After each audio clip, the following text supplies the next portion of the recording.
L'ambassade d'Israël à Dakar encourage la création de start-up et les projets de valorisation technologique. Pour cela, un séminaire de 2 jours a été mis en place aujourd'hui afin de renforcer le modèle économique sénégalais et africain par l'entrepreneuriat.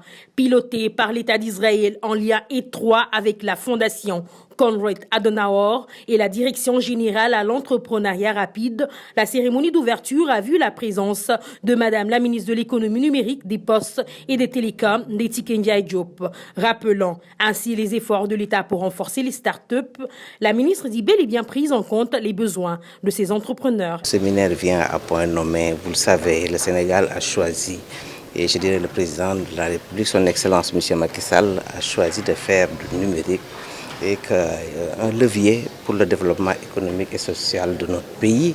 Il se trouve que dans l'environnement, nous avons des jeunes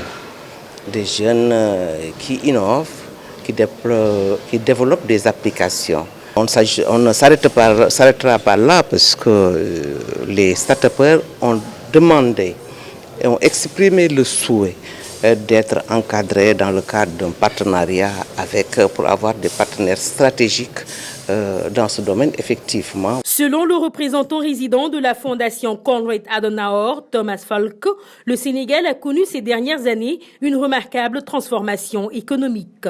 Il est d'autant plus important avec la décision du président de la République à introduire un fast track afin de favoriser une accélération des processus afin d'être plus efficace et d'obtenir les meilleurs résultats possibles.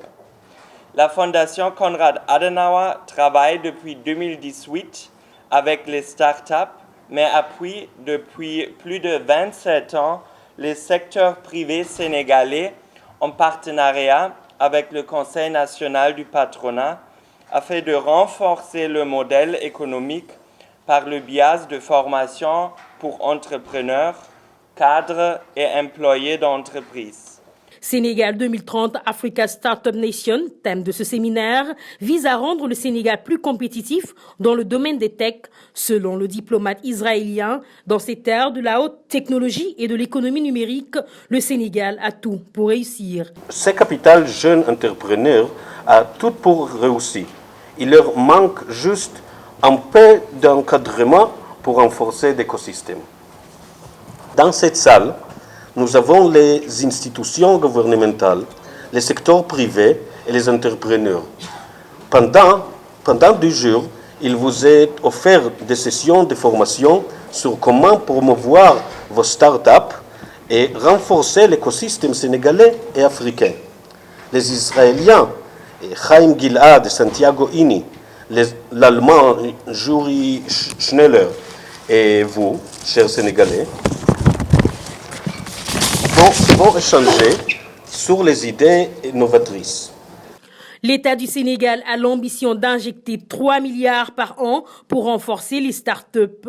Papa Amadou Sarr, délégué général à l'entrepreneuriat rapide des jeunes et des femmes. Le chef de l'État, le président Macky Sall, avait créé en 2018 la délégation générale à l'entrepreneuriat rapide pour les femmes et les jeunes, qu'il avait doté d'un budget annuel de 30 milliards de francs CFA qui va passer à 100 milliards l'année prochaine pour accompagner les PME dans tous les secteurs. Et parmi ces secteurs, on a choisi un secteur clé qui est l'économie numérique et l'innovation, pour lequel le chef de l'État a décidé d'accorder un fonds spécial de soutien au numérique de 15 milliards sur les 5 prochaines années à venir, c'est-à-dire en d'autres termes 3 milliards par an pour financer les startups, les PME dans le numérique et l'écosystème qui va avec. Et j'ai le plaisir aussi d'annoncer que nous avons pu boucler le financement de 20 millions de dollars pour cette année pour construire à Dakar, à Mermoz, juste à côté de l'IAM, le plus grand centre d'incubation, d'accélération et d'innovation qui va abriter les start-upers, les PME du numérique, mais aussi les autres secteurs qui ont une vocation innovante. Destiné aux officiels et professionnels évoluant dans le domaine des techs et du numérique. Pour cet entrepreneur africain, la seule chose qui manque est comment structurer l'écosystème pour une vision plus claire. Nous avons le privé qui commence à s'intéresser à ce que font les jeunes, aux idées entrepreneuriales. Et nous avons également des partenaires techniques ou financiers qui sont prêts à appuyer l'écosystème entrepreneurial au Sénégal. Donc la seule chose qui nous manque aujourd'hui, à mon avis, c'est comment structurer tout cet écosystème-là pour qu'on ait une vision très claire de notre destination finale et pour qu'on sache les outils sur lesquels on peut s'appuyer pour que chaque acteur joue son rôle. Le gouvernement, le secteur privé, les partenaires techniques ou financiers, mais également nous, jeunes entrepreneurs, qui attendons beaucoup de l'État, avons aussi également notre rôle à jouer pour que le Sénégal, d'ici l'horizon 2030, soit une start-up nation dont on parle partout en Afrique. Le séminaire Innovation Ecosystem Capacity Building Sénégal 2030, Africa Startup Nation, animé par des experts israéliens et allemands, va renforcer les différents acteurs de cet écosystème afin d'amener le Sénégal à devenir une start-up nation en 2030.